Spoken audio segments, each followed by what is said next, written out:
Iran যুদ্ধের ভয়াবহতা ও অর্থনৈতিক ক্ষতির হিসাব জানান দিচ্ছে এ যুদ্ধ দীর্ঘমেয়াদে টেনে নেওয়া কঠিন। বাস্তবে একটি সমঝোতায় পৌঁছানো ছাড়া কারোর সামনে খুব বেশি বিকল্প নেই। যুদ্ধবিরতির শেষ পর্যায়ে এসে এই কঠিন সত্য এখন উপলব্ধি করতে পারছে কম বেশি সবাই।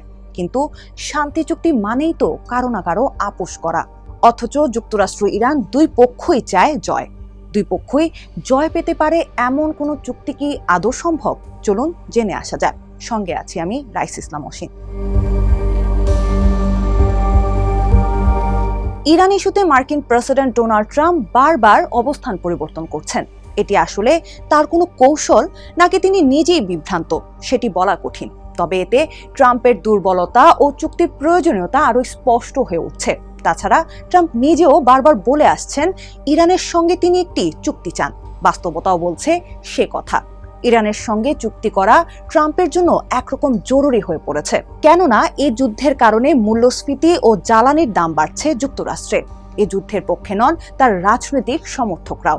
তাই আলোচনার মাধ্যমে সমাধানে আসা ছাড়া ট্রাম্পের সামনে কার্যত কোনো উপায় নেই।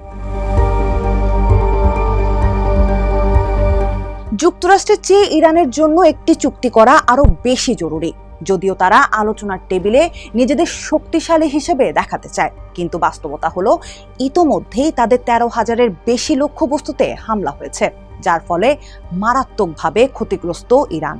তাছাড়া তাদের সরকার ও নিরাপত্তা কাঠামো দুর্বল হয়ে পড়েছে ব্যাপকভাবে।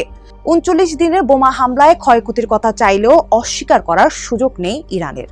অনেকের মতে আয়াতুল্লাহ খামেনির জায়গায় তার ছেলে মুস্তফা খামেনিকে বসানোকে পরিবর্তন মনে না হলেও বাস্তবতা হলো তিনি এখন পর্যন্ত প্রকাশ্যে আসতে পারেননি। ইরানের রেভলিউশনারি গার্ড IRGC ইতোমধ্যে তৃতীয় স্তরের নেতৃত্বে চলে গেছে। তাদের সামনে এখন সরকার পরিচালনা ও সামরিক শক্তি পুনর্গঠন করাই বড় চ্যালেঞ্জ। এই অবস্থায় ইরান টিকে আছে মূলত তাদের সহনশীলতা ও প্রতিরোধের কারণে, সামরিক শক্তির কারণে নয়। তাছাড়া আঞ্চলিকভাবেও দুর্বল অবস্থায় রয়েছে ইরান। উপসাগরীয় অঞ্চলের বেশিরভাগ দেশকে সামরিকভাবে আক্রমণ করেছে তারা। পাকিস্তান নিরপেক্ষ থেকে মধ্যস্থতা করলেও সৌদি আরবের সঙ্গে তার করা প্রতিরক্ষা চুক্তির কারণে এই অবস্থান ধরে রাখা কঠিন, অর্থাৎ মিত্র কমছে ইরানের। এই অবস্থায় ওয়াশিংটন বড় আঘাত না করলে আবারও পূর্ণাঙ্গ যুদ্ধে যেতে চাইবে না তেহরান, বরং সমাধান চাইবে আলোচনার টেবিলে।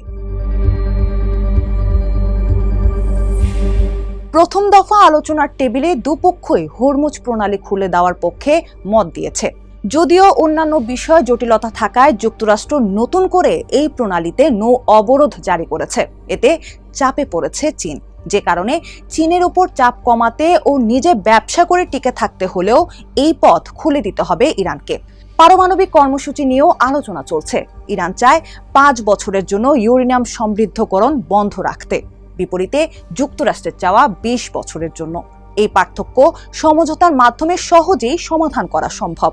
একইভাবে ইরানের উপর নিষেধাজ্ঞা শিথিলের বিষয়টিও আলোচনায় সমাধানযোগ্য। তাছাড়া ইরানের পারমাণবিক সক্ষমতা আগের তুলনায় কমে গেছে, যদিও দেশটির হাতে 60% সমৃদ্ধ বা 400 কেজিরও বেশি ইউরেনিয়াম রয়েছে। তবে এর উপর যুক্তরাষ্ট্র ইসরায়েলের তীক্ষ্ণ নজরদারির কারণে ইরান চাইলেও খুব সহজে একে অস্ত্রে রূপান্তর করতে পারবে না। এর বাইরে ইরানের এই পারমাণবিক কার্যক্রম ঠেকাতে আন্তর্জাতিক পারমাণবিক শক্তি সংস্থা IAEA-কেও কাজে লাগাতে পারে ওয়াশিংটন। এক্ষেত্রে চুক্তির সবচেয়ে বড় অনিশ্চয়তা হলো ইসরায়েল, কেননা ইরান চায় তাদের মিত্র গোষ্ঠীগুলো, বিশেষ করে লেবাননে আক্রমণ না হোক।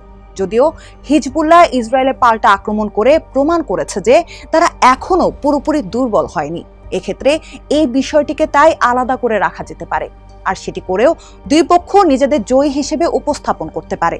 ইরান বিশ্বকে বুঝাতে পারে তাদের প্রতিরোধ ক্ষমতা এখনো বহাল আছে এবং তারা যথেষ্ট শক্তি প্রদর্শন করার কারণেই এই চুক্তিতে যেতে রাজি হয়েছে ওয়াশিংটন। অন্যদিকে ইরানের সমৃদ্ধ ইউরেনিয়াম ও ভবিষ্যৎ সক্ষমতা কমিয়ে দেওয়ার একটি চুক্তি করে নিজেকে জয়ী ঘোষণা করতে পারেন ট্রাম্প।